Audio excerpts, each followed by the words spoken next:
Nos acompaña Mario Bates, consultor del Banco Mundial. Mario, muy buenas tardes. Buenas tardes, encantado. Mario, ¿cuáles son vuestras previsiones para finales de año? Porque estamos viendo, bueno, diferentes predicciones, algunas se van modificando o no, sobre todo para el año que viene, con estas referencias de las vacunas, pero ya estamos mirando a esa recta final del ejercicio, estamos a 9 de diciembre. En cualquier caso, ¿cuál es la previsión del Banco Mundial para la economía en este cierre de 2020? Bueno, 2020 va a ser un año malo. España y Reino Unido van a ser los países industrializados que peor lo van a hacer en Producto Interior Bruto, menos 12%.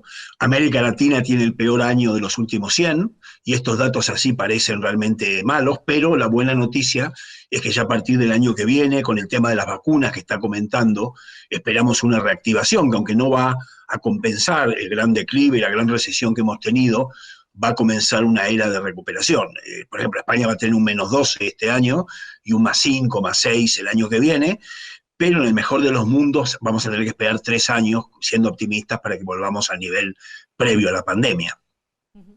La posibilidad de que gran parte de la población, o al menos gran parte de la población de riesgo, esté vacunada en la primera mitad de 2021 está haciendo que estemos mirando con mayor optimismo, ¿no?, a lo que viene el año que viene, pero la realidad es que las vacunas todavía no son una realidad, todavía no se han llegado a implementar del todo.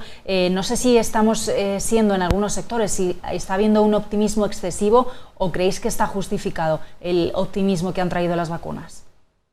No, yo creo que no, está justificado. Fíjese que los mercados siempre se adelantan, y entonces es lógico que un par de meses antes que ya la vacuna empiece a generalizarse haya una cierta euforia. Yo en ese sentido estoy optimista, ¿no?, de que el tema de la vacuna va a estar bastante controlado. Lo que pasa es que hay otros factores, no se olvide, independientemente del virus, que tienen que ver con la demografía y el envejecimiento de la población, el gran endeudamiento, la cuarta revolución tecnológica, las caídas de productividad. En fin, hay muchas cosas que están pasando que también acompañan ese tema, no es solamente el virus, ¿no? Entonces, la verdad que estamos en un contexto bastante complejo, pero sí, yo le diría que el 2021 va a ser un año bueno a nivel global.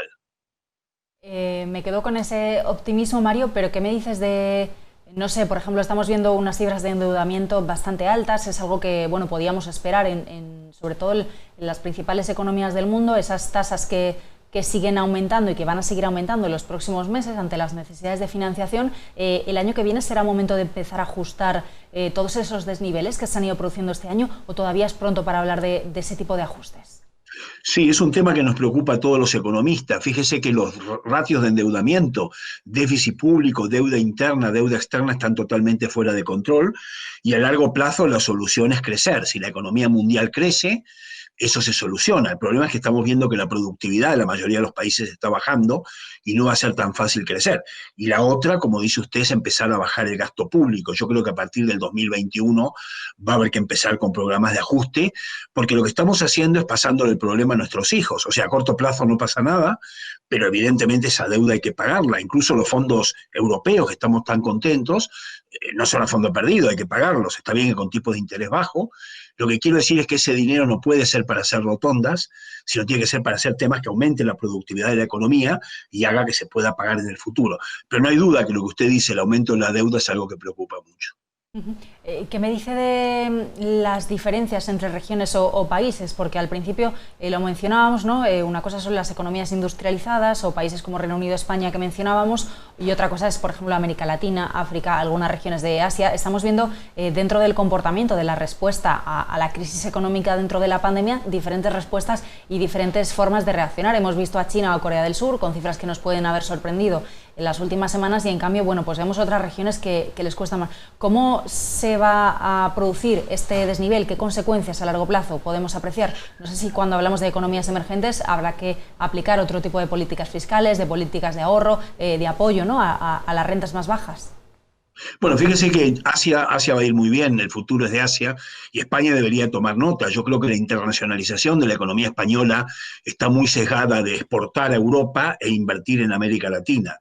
Lo que nosotros decimos es que en los próximos 10 años la economía española tiene que exportar e invertir a Asia. Lo que usted decía, China, India, Singapur, Corea, Vietnam son los países que van a ir mejor. América Latina tiene más tensiones y hay otro tema que con la llegada de la robótica, la inteligencia artificial, que eso va a venir pronto, en 4 o 5 años, también España tiene que aprovechar los fondos comunitarios para meterse en el tema de la digitalización, del cambio del clima, de la tecnología, donde España está bastante atrasada. Yo les diría que dentro de las zonas emergentes, Asia es la que vemos mejor. África se está beneficiando por la inversión china y porque no se olvide que África tiene muchos minerales que están asociados con la cuarta revolución tecnológica, el litio, el grafeno. No digo que ande fantástico, pero es una región con potencial. Y sí es cierto que hay otras regiones como América Latina, donde España tiene mucha inversión, que entra en un periodo de cierto estancamiento. ¿Qué me dice de los bancos centrales? Porque estamos pendientes mañana del Banco Central Europeo y hay una doble pregunta, ¿no? Cuando hablamos de los bancos centrales que realmente están apoyando la economía, que están inundando de liquidez la economía. Por un lado, la pregunta sería, ¿hay más munición por parte de los bancos centrales para efectivamente seguir apoyando la economía? Y por otro lado, si esta munición, si las políticas que están aplicando realmente se transfieren después a la economía real. A mí me preocupa la política monetaria tan expansiva de todos los bancos centrales, lo que llamamos siempre coloquialmente la fiesta, party y pachanga. Y se imagina que si imprimir dinero fuera la solución del mundo, sería fácil ser presidente de un banco central. Tiene que haber una relación entre la liquidez, la cantidad de dinero y la productividad de la economía. Es cierto que a corto plazo esto funciona como una droga o como un borracho. ¿Por qué la prima de riesgo de España es tan baja? Porque el Banco Central Europeo compra deuda. Pero si esa deuda fuera comprada por los privados, le aseguro que la prima de riesgo subiría mucho en función de los desequilibrios.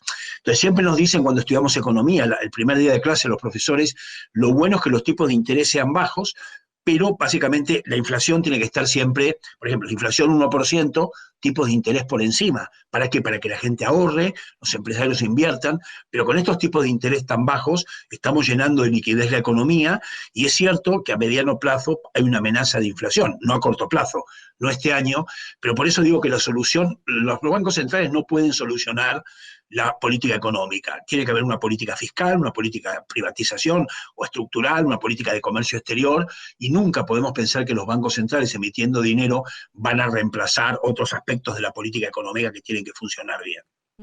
Una última cuestión, Mario. Me hablaba antes de las bolsas, ¿no? De cómo están adelantando ese optimismo. Lo estamos viendo desde principios del mes de noviembre. Al final, bueno, pues tendremos también esa distinción, ¿no? Una cosa son los mercados, otra cosa es la economía real. ¿Qué opina de este ascenso, de este optimismo bursátil que estamos viviendo en las últimas 6 semanas? Es cierto que ha habido un cierto divorcio, ¿no?, entre la macroeconomía y la bolsa, pero no se olvide que siempre los mercados se adelantan. Yo creo que el 2021 va a ser bueno y que ya están reflejando esos valores.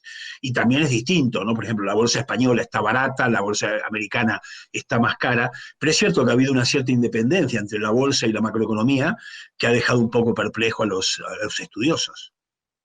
Pues Mario Bates, consultor del Banco Mundial, muchísimas gracias por acompañarnos. Buenas tardes. Muchas gracias, buenas tardes.